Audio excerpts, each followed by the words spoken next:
ಎಲ್ಲರಿಗೂ ನಮಸ್ಕಾರ. ಕರ್ನಾಟಕ ಪರೀಕ್ಷಾ ಪ್ರಾಧಿಕಾರ ಸಾಮಾನ್ಯ ಪ್ರವೇಶ ಪರೀಕ್ಷೆಯನ್ನು ಯಶಸ್ವಿಯಾಗಿ ಮುಕ್ತಾಯ ಮಾಡಲಾಗಿದೆ.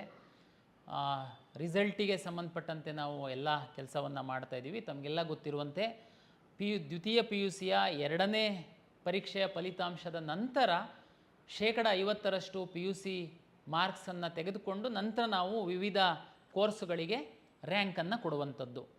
ನೀಟ್ ಪರೀಕ್ಷೆಯನ್ನು ಸಹ ತಾವು ಬರೆದಿದ್ದೀರಾ. ನೀಟ್ ಪರೀಕ್ಷೆಯ ನಂತರ ಅವ್ರದ್ದು ಫಲಿತಾಂಶ ಬಂದ ನಂತರ ನೀಟ್ ರ್ಯಾಂಕನ್ನು ಸಹ ನಾವು ಮೆಡಿಕಲ್ಲು, ಡೆಂಟಲ್ಲು, ಆಯುಷ್ಗೆ ಸೀಟ್ ಅಲಾಟ್ಮೆಂಟಿಗೆ ಪರಿಗಣಿಸ್ತೀವಿ. ಈ ಮಧ್ಯದಲ್ಲಿ ನಾವು ಕರ್ನಾಟಕ ಪರೀಕ್ಷಾ ಪ್ರಾಧಿಕಾರ ಕೆಲವೊಂದು ವಿದ್ಯಾರ್ಥಿಗಳ ದಾಖಲೆ ಪರಿಶೀಲನೆ ಮಾಡುವಂತಹ ಪ್ರಕ್ರಿಯೆಗಳನ್ನ ನಡೆಸಲಿಕ್ಕೆ ಯೋಜನೆಯನ್ನು ರೂಪಿಸ್ಕೊಂಡಿದ್ದೀವಿ. ಹಾಗಾಗಿ ಇದು ಎಲ್ಲ ವಿದ್ಯಾರ್ಥಿಗಳಿಗೆ ಅನ್ವಯಿಸಲ್ಲ. ಯಾವ ವಿದ್ಯಾರ್ಥಿಗಳಿಗೆ ಅನ್ವಯಿಸುತ್ತೆ ಅವರು ಮಾತ್ರ ಇದನ್ನು ಫಾಲೋ ಮಾಡಬೇಕು ಅಂತ ನನ್ನ ವಿನಂತಿ.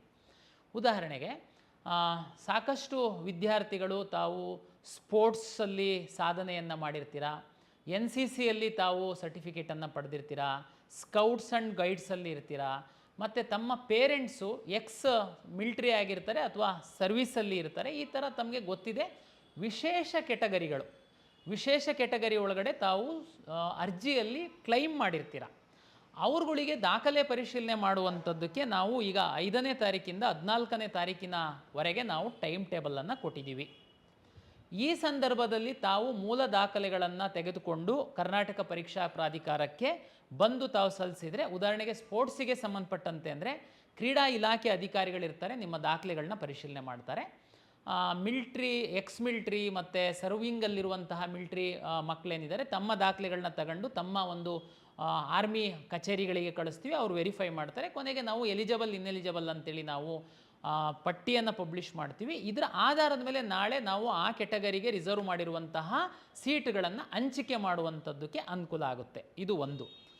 ಎರಡನೇದು ದಾಖಲೆ ಪರಿಶೀಲನೆ ಮಾಡುವಂಥದ್ದು ಯಾರು ಅಂತಂದರೆ, ನಾವೀಗಾಗಲೇ ನಿನ್ನೆ ಟೈಮ್ ಟೇಬಲನ್ನು ನಾವು ಪಬ್ಲಿಷ್ ಮಾಡಿದ್ದೀವಿ. ಯಾರು class A1, B1, B, C, D, E, F ಇಂಥ ಕೆಟಗರಿಗಳು ಬರ್ತಾರೆ. ಉದಾಹರಣೆಗೆ ತಮಗೆಲ್ಲ ಗೊತ್ತಿದೆ A1, B1 ಅಂತಂದರೆ OCI ವಿದ್ಯಾರ್ಥಿಗಳು ಯಾರಿದ್ದೀರಾ, ಆಲ್ರೆಡಿ ಅರ್ಜಿ ಹಾಕುವಾಗ ತಾವು ಆ ಕ್ಲಾಸನ್ನು ಕ್ಲೈಮ್ ಮಾಡಿದ್ದೀರಾ. ಆಮೇಲೆ ಯಾರು ಪೇರೆಂಟ್ಸು ಕನ್ನಡಿಗರಾಗಿರ್ತಾರೆ, ಬಟ್ ಆದರೆ ಮಕ್ಕಳು ಬೇರೆ ಕಡೆ ಹೋಗಿ ನೌಕರಿ ಮಾಡ್ತಿರ್ತಾರೆ, ಅವರು ತಂದೆ ತಾಯಿದು ನಾವು ದಾಖಲೆ ಪರಿಶೀಲನೆ ಮಾಡಬೇಕಾಗುತ್ತೆ. ಇಂಥವರು ನಮ್ಮ ಒಂದು 6-7 ಸಾವಿರ ವಿದ್ಯಾರ್ಥಿಗಳು ಇದ್ದಾರೆ. A1, B1, B, C, D, E ಈ ಥರದ್ದು ಕೆಟಗರಿಗಳು. ಅದು ನೀವು ನಮ್ಮ ಬ್ರೋಷರ್ನ ತಾವು ನೋಡ್ತು ಅಂತಂದರೆ ಅದರಲ್ಲಿ ನಿಮಗೆ ಸ್ಪಷ್ಟವಾಗಿ ಗೊತ್ತಾಗುತ್ತೆ. ಅವ್ರುಗಳು ದಾಖಲೆ ಪರಿಶೀಲನೆಗೆ ಬರಬೇಕು.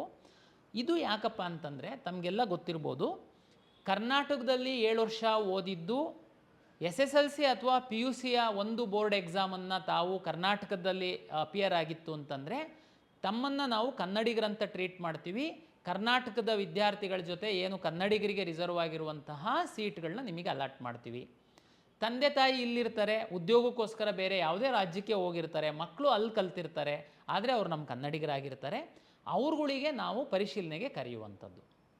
ಯಾರು ಈ ದಾಖಲೆ ಪರಿಶೀಲನೆ ಅಗತ್ಯ ಇಲ್ಲ, ನನಗಿವತ್ತು ಯಾರೋ ಕೇಳ್ತಾಯಿದ್ರು, ಸರ್ ನೋಟಿಫಿಕೇಷನ್ ಹಾಕಿದರೆ ನಾವು ಸಹ 11ನೇ ತಾರೀಕಿಂದ 22ನೇ ತಾರೀಕಿನ ತನಕ ಅಪಾಯಿಂಟ್ಮೆಂಟ್ ತಗೊಂಡು ದಾಖಲೆ ಪರಿಶೀಲನೆಗೆ ಬರಬೇಕು ಅಂತ. ನಾನು ಅವರಿಗೆ ಕೇಳಿದೆ, ನಿಮ್ಮದು ಯಾವ ಕ್ಲಾಸಲ್ಲಿ, ನಿಮ್ಮ ಅರ್ಜಿಯಲ್ಲಿ ಯಾವ ಕ್ಲಾಸ್ ಇದೆ? ಸರ್ A ಕ್ಲಾಸ್ ಇದೆ. ನಾನು ಇಲ್ಲೇ ಓದಿದ್ದೆ ಸರ್, ಕರ್ನಾಟಕದಲ್ಲೇ ಓದಿದ್ದೀನಿ, ಕರ್ನಾಟಕದಲ್ಲೇ ಎಕ್ಸಾಮ್ ಬರೆದಿದ್ದೀನಿ. ವಿದ್ಯಾರ್ಥಿಗಳು, ಪೋಷಕರು ತಾವು ಗೊಂದಲಕ್ಕೊಳಗಾಗಬೇಡಿ. ಕ್ಲಾಸ್ Aದವರಿಗೆ ನಾವು KAಗೆ ಬಂದು ದಾಖಲೆ ಪರಿಶೀಲನೆ ಮಾಡ್ಕೊಳ್ಳಿ ಅಂತ ಹೇಳಿಲ್ಲ. ಅವ್ರಿಗೆ ಏನಪ್ಪ ಮಾಡಬೇಕಾಗಿತ್ತು? ತಮಗೆಲ್ಲ ಗೊತ್ತಿರುವಂತೆ ತಾವು ಅರ್ಜಿ ಹಾಕುವಂತಹ ಸಂದರ್ಭದಲ್ಲಿ ಸ್ಯಾಟ್ಸ್ ನಂಬರ್ನ ಎಂಟ್ರಿ ಮಾಡೋದು ಕೇಳಿದ್ವಿ. ತಾವು ಎಂಟ್ರಿ ಮಾಡಿರುವಂತಹ ಸ್ಯಾಟ್ಸ್ ನಂಬರ್ ಆಧಾರದ ಮೇಲೆ ನಿಮ್ಮ ಅರ್ಜಿಗಳು ಪರಿಶೀಲನೆ ಆಗಿದೆ. ಕೆಲವ್ರದ್ದು ಸ್ಯಾಟ್ಸ್ ನಂಬರಿಂದ ನಮಗೆ ಪರಿಶೀಲನೆ ಆಗಲಿಲ್ಲ ಕಾರಣಾಂತರದಿಂದ. ಅದು ಡಾಟಾ ಮಿಸ್ಟೇಕ್ ಆಗಿರ್ಬೋದು, ಡಾಟಾ ಫೆಚ್ ಆಗಿಲ್ಲದೆ ಇರ್ಬೋದು, ಈ ಕಾರಣಕ್ಕೋಸ್ಕರ ಒಂದು. ಎರಡನೇದು, ಕನ್ನಡ ಮೀಡಿಯಮ್ಮು ಮತ್ತು ರೂರಲ್ ಮೀಸಲಾತಿಯನ್ನು ತಾವು ಕ್ಲೈಮ್ ಮಾಡಿದ್ದೀರಾ, ಆದರೆ ಅದು ಆನ್ಲೈನ್ ಸರ್ವಿಸಸ್ ಇಲ್ಲ. ಅಂಥ ವಿದ್ಯಾರ್ಥಿಗಳಿಗೆ ನಾವು ಸ್ಟಡಿ ಬಗ್ಗೆ ವೆರಿಫಿಕೇಷನ್ ಮಾಡ್ಕೊಳ್ಳೋದಕ್ಕೆ ನಿಮ್ಮ ಕಾಲೇಜಿನ ಪ್ರಾಂಶುಪಾಲರ ಬಳಿ ಮೂಲ ದಾಖಲೆಗಳನ್ನ ತಗೊಂಡೋಗಿ ಕೊಡಿ ಅಂತ ಹೇಳಿದ್ವಿ. ಉದಾಹರಣೆಗೆ ಸ್ಯಾಟ್ಸಿಂದ ವೆರಿಫಿಕೇಷನ್ ಆಗಿದೆ, ಕ್ಲಾಸ್ A ಇದ್ದೀರಾ, ತಾವು ಯಾವುದೇ ರೂರಲ್ಲು ಕನ್ನಡ ಮೀಡಿಯಮ್ ಯಾವುದು ಕ್ಲೈಮ್ ಮಾಡಿಲ್ಲ, ನಿಮಗೆ ಯಾವ ವೆರಿಫಿಕೇಷನ್ನೂ ಅಗತ್ಯ ಇಲ್ಲ. ಸರ್ ಅದು ನಮಗೆ ಹೆಂಗೆ ಗೊತ್ತಾಗುತ್ತೆ? ನೋಡಿ, ತಾವು ಅರ್ಜಿ ಹಾಕಿದಂತಹ ಸಂದರ್ಭದಲ್ಲಿ ಕ್ಯಾಂಡಿಡೇಟ್ ಕ್ಲೈಮ್ ಡೀಟೇಲ್ಸ್ ಅಂತ ಏನು ಇದೆ ಅದರಲ್ಲಿ ವೆರಿಫೈಡ್ ಬೈ ಕಾಲೇಜ್ ಅಂತ ಬಂದುಬಿಡುತ್ತೆ. ನಿಮಗೆ ಅರ್ಜಿ ಸಹ ಡೌನ್ಲೋಡ್ ಆಗಿರುತ್ತೆ.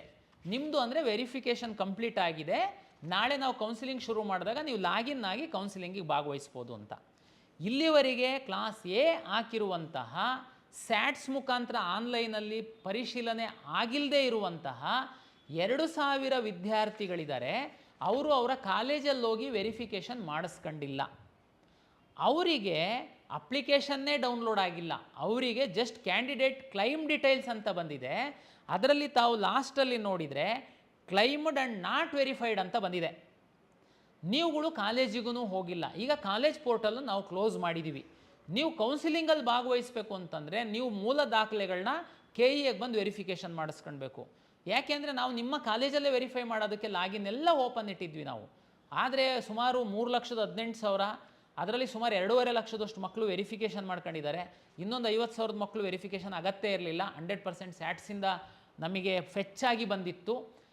ಹಾಗಾಗಿ ಅವ್ರದ್ದು ಅಗತ್ಯ ಇರಲಿಲ್ಲ. ಒಂದು 2,000 ಮಕ್ಕಳು ನಿಮ್ಮ ಕ್ಯಾಂಡಿಡೇಟ್ ಡೀಟೇಲ್ಸ್ ಏನಿದೆ ಆ ಕಾಪಿ ತೆಗೆದು ನೋಡಿಬಿಡಿ. ಅದರಲ್ಲೇ ನಿಮಗೆ ಲಾಸ್ಟಲ್ಲಿ ಗೊತ್ತಾಗುತ್ತೆ ಕ್ಲೈಮ್ಡ್ ಆ್ಯಂಡ್ ನಾಟ್ ವೆರಿಫೈಡ್ ಅಂತ ಬರ್ತಾ ಇದೆ. ಬಟ್ ಅವ್ರಿಗೆ ನಿಮಗೆ ಕೆಳಗಡೆ ಸಹ ನಾವು ಹೇಳಿದ್ದೀವಿ, ನೋಟಲ್ಲಿ ನಾವು ಕಾಲೇಜಲ್ಲಿ ಹೋಗಿ ವೆರಿಫೈ ಮಾಡಿ. ಆದರೂ ನೀವು ಕಾಲೇಜಿಗೆ ಹೋಗಲಿಲ್ಲ.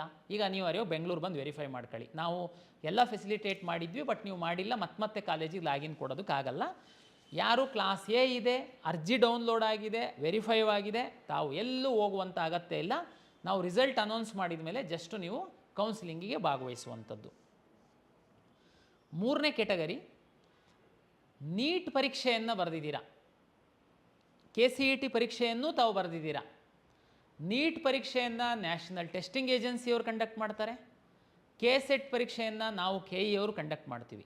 ನಾವು ಮೆಡಿಕಲ್ಲು, ಡೆಂಟಲ್ಲು, ಆಯುಷ್ ಹೊರತುಪಡಿಸಿ ಉಳಿದಂಥ ಎಲ್ಲ ಕೋರ್ಸ್ಗಳಿಗೆ ನಾವು ರ್ಯಾಂಕ್ ಕೊಡ್ತೀವಿ, ಸೀಟ್ ಅಲಾಟ್ ಮಾಡ್ತೀವಿ. ನ್ಯಾಷನಲ್ ಟೆಸ್ಟಿಂಗ್ ಏಜೆನ್ಸಿಯವರು ನೀಟ್ ಪರೀಕ್ಷೆ ಬರೆದಿರುವಂಥ ವಿದ್ಯಾರ್ಥಿಗಳ ಡೇಟಾವನ್ನು ನಮಗೆ ಕೊಡ್ತಾರೆ. ನಾವು ಆ ಡೇಟಾದ ರ್ಯಾಂಕಿನ ಆಧಾರದ ಮೇಲೆ ಮೆಡಿಕಲ್, ಡೆಂಟಲ್, ಆಯುಷ್ ಸೀಟನ್ನು ಅಲಾಟ್ ಮಾಡ್ತೀವಿ. ಅಂದರೆ ಈ 2 ಸಪ್ರೇಟ್ ಏಜೆನ್ಸಿ ಇದೆ. ನೀವು ನೀಟ್ ಪರೀಕ್ಷೆ ಬರೆದಿರೋವಂಥವ್ರದ್ದು ಡೇಟಾ ಎಲ್ಲ MCC ಅವ್ರ ಹತ್ರ, ನ್ಯಾಷನಲ್ ಟೆಸ್ಟಿಂಗ್ ಏಜೆನ್ಸಿಯವ್ರ ಹತ್ರ ಇರುತ್ತೆ. ನಮಗೆ ಹೇಗೆ ಗೊತ್ತಾಗುತ್ತೆ? ಅವರು ನಾಳೆ ಡೇಟಾ ಕೊಡ್ತಾರೆ.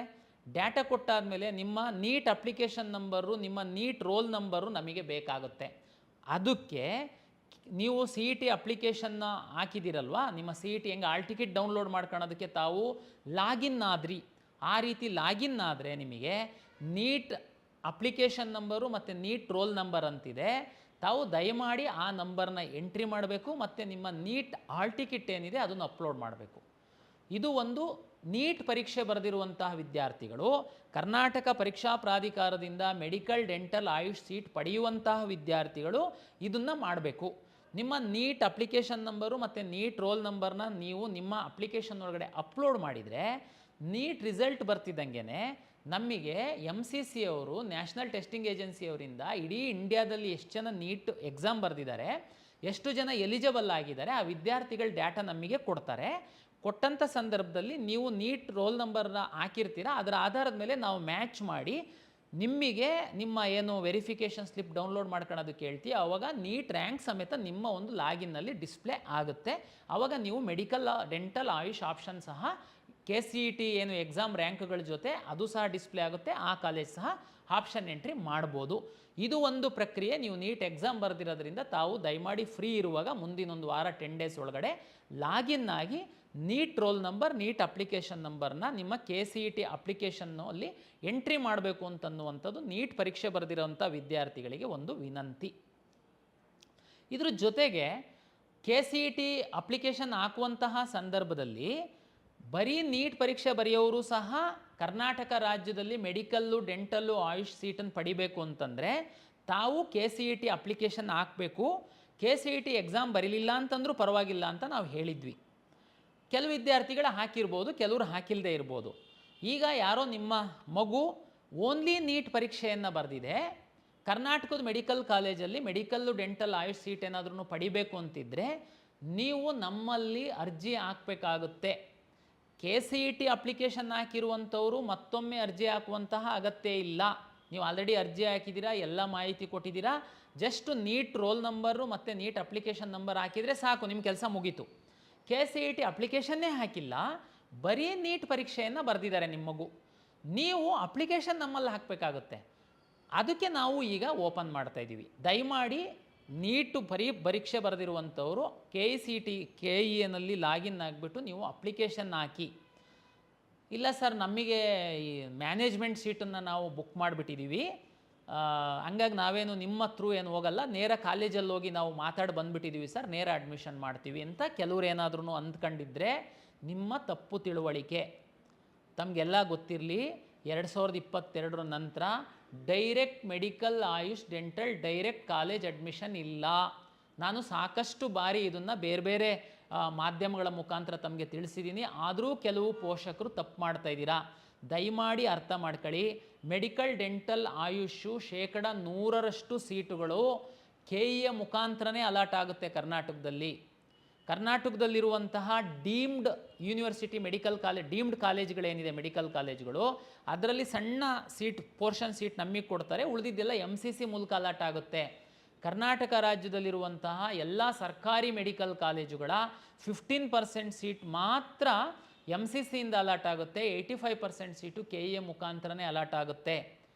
ಯಾವುದೇ ಖಾಸಗಿ ಮೆಡಿಕಲ್ ಕಾಲೇಜಲ್ಲಿರುವಂತಹ ಮ್ಯಾನೇಜ್ಮೆಂಟಿನ ಸೀಟುಗಳು ಸಹ ಫೀನ ಅವರು ಕಾಲೇಜವರು ಫಿಕ್ಸ್ ಮಾಡ್ತಾರೆ, ಬಟ್ ಸೀಟ್ ಮಾತ್ರ KEಯ ಮುಖಾಂತರ ಅಲಾಟ್ ಆಗುತ್ತೆ. ತಮ್ಮ ನೀಟ್ ರ್ಯಾಂಕ್ ಆಧರಿಸಿ ಅಲಾಟ್ ಆಗುತ್ತೆ.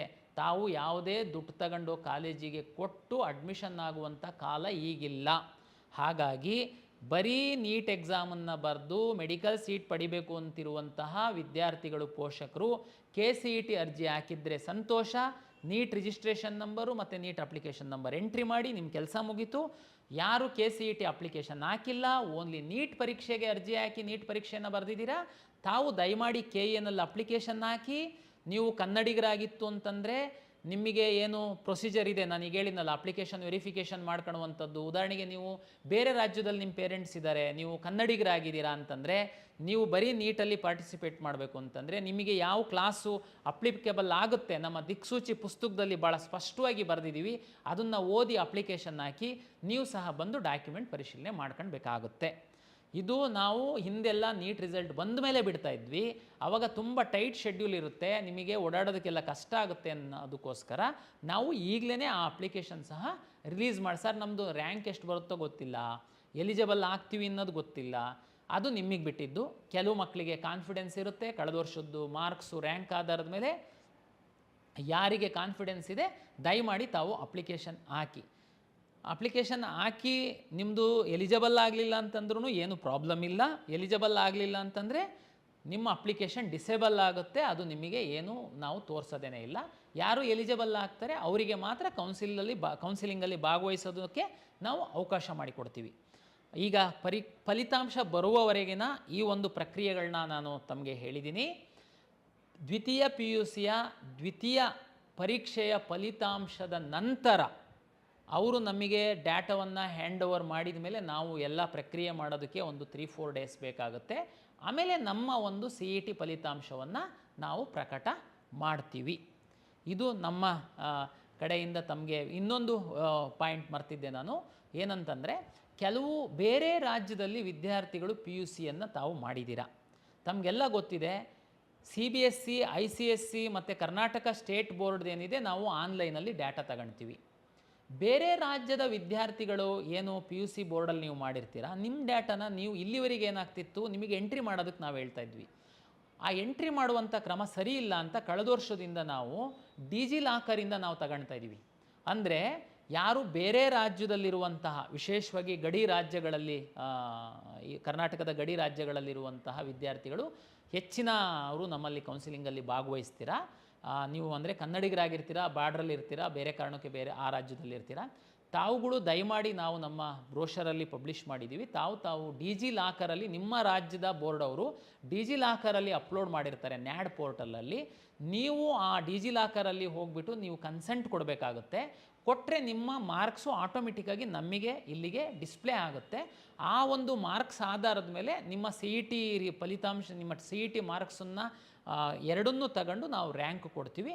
ಇದು ಎಲ್ಲರಿಗೆ ಏನು ಅನ್ವಯಿಸಲ್ಲ. ಯಾರು ಬೇರೆ ರಾಜ್ಯದ ಸ್ಟೇಟ್ ಬೋರ್ಡಲ್ಲಿದ್ದೀರಾ ತಾವು ಇದೊಂದು ಪ್ರಕ್ರಿಯೆ ಮಾಡಬೇಕಾಗತ್ತೆ, ಮಾಡಿ ಅಂತೇಳಿ ಹೇಳ್ತಾ, ನೀವು ಮುಂದಿನ ಪ್ರತಿ ಹಂತದಲ್ಲಿ ನಾವು ಕರ್ನಾಟಕ ಪರೀಕ್ಷಾ ಪ್ರಾಧಿಕಾರದ ಯೂಟ್ಯೂಬ್ ಚಾನಲ್ ಏನು ಇದೆ, ಇದ್ರ ಮುಖಾಂತರ ನಾವು ತಮಗೆ ಎಜುಕೇಟ್ ಮಾಡ್ತಾ ಇರ್ತೀವಿ. ಮತ್ತು ಟೈಮ್ ಟು ಟೈಮ್ KEA ವೆಬ್ಸೈಟಲ್ಲಿ ನಾವು ನೋಟಿಫಿಕೇಷನ್ಸ್ ಹಾಕ್ತಾ ಇರ್ತೀವಿ. ಮತ್ತು ನಮ್ಮ ಎಕ್ಸ್ ಖಾತೆನಲ್ಲಿ ಸಹ ಇದನ್ನು ಅಪ್ಲೋಡ್ ಮಾಡ್ತೀವಿ. ಜೊತೆಗೆ ಯಾರೆಲ್ಲ ನಮ್ಮ ವಿದ್ಯಾರ್ಥಿಗಳು ನೀವು ನೋಂದಣಿ ಮಾಡಿದ್ದೀರಾ, ನಿಮ್ಮ ಮೊಬೈಲ್ ನಂಬರಲ್ಲಿ ವಾಟ್ಸಪ್ ಇರುತ್ತೆ, ನಿಮಗೆ ವಾಟ್ಸಪ್ SMS ನೋಟಿಫಿಕೇಷನ್ಗಳನ್ನು ಸಹ ನಾವು ಕಳಿಸ್ತೀವಿ. ಹಾಗಾಗಿ ತಾವು ಈ ಒಂದು ಕೌನ್ಸಿಲಿಂಗಲ್ಲಿ ಭಾಗವಹಿಸುವಂಥ ವಿದ್ಯಾರ್ಥಿಗಳು ಕೌನ್ಸಿಲಿಂಗ್ ಮುಗಿಯುವವರೆಗೆ ಈ ಒಂದು ಮಾಧ್ಯಮಗಳನ್ನು ತಾವು ಫಾಲೋ ಮಾಡ್ತು ಅಂತಂದರೆ ನಿಮಗೆ ಸರಿಯಾದ ಮಾಹಿತಿ ಸಿಗುತ್ತೆ, ಕೌನ್ಸಿಲಿಂಗ್ ಸುಸೂತ್ರವಾಗಿ ಆಗುತ್ತೆ ಅಂತ ನನ್ನ ಒಂದು ಅಭಿಪ್ರಾಯ. ಮತ್ತೊಮ್ಮೆ ಎಲ್ಲ ವಿದ್ಯಾರ್ಥಿಗಳು ಹಾಗೂ ಪೋಷಕರಿಗೆ ಪ್ರಾಧಿಕಾರದ ವತಿಯಿಂದ ನಮಸ್ಕಾರ.